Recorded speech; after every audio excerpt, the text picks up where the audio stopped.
बनवणार आहे, तर चला तुम्हाला दाखवते कशी बनवायची. पावभाजी बनवण्यासाठी आपल्याला प्रथम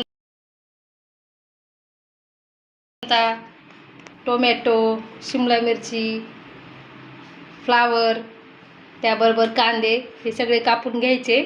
त्यानंतर आपण कुकरला लावू. आता शिमला मिरची कापून घेऊ, ह्याचे बारीक बारीक काप करून घेऊ. त्याबरोबर आपण या सर्व भाज्याचे पण काप करून घ्यायचे आहेत.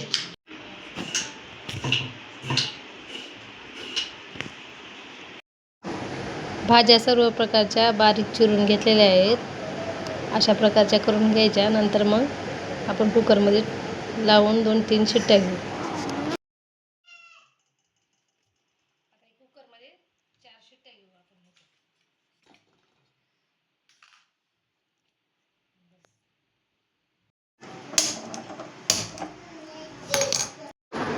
त्यानंतर याच्यामध्ये बटाटे पण कापून टाकायचे. आता फोडणीची तयारी करायची. लसूण, कोथिंबीर, अद्रक हे वाटून घ्यायचं आणि मग आपण फोडणी देऊ. बस. आता हे वाटून घ्यायचं खलबत्त्यामध्ये. खलबत्त्याने घेतल्याने चव चांगली येते. बारीक बारीक वाटून घ्यायचं. तर शिजल्या का नाही बघून घ्यायचं. आपल्या सर्व प्रकारच्या चांगल्या भाज्या शिजल्या आहेत. आता आपण फोडणीची तयारी करू. त्यानंतर जिरे टाकायचे, लसूण, कोथिंबीर, अद्रक टाकायचे.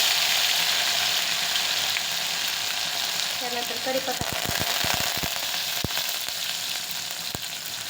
बारीक चिरलेले कांदे पण टाकून द्यायचे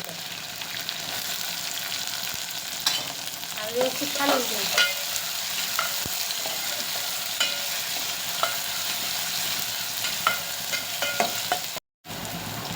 कांदा चांगला भाजला ना, त्यानंतर मिरची टाकायची, धने पावडर टाकायचे, त्यानंतर हळद टाकायची. चांगला लाल झाला. आता कांदा मसाला टाकायचा.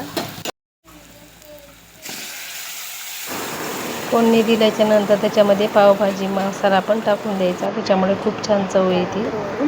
टाकायचं. पावभाजी झाली आपली रेडी.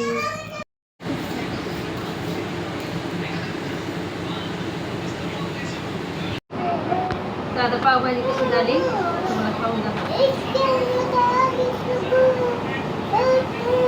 मस्त खूप छान झालेली आहे. चला बाय बाय.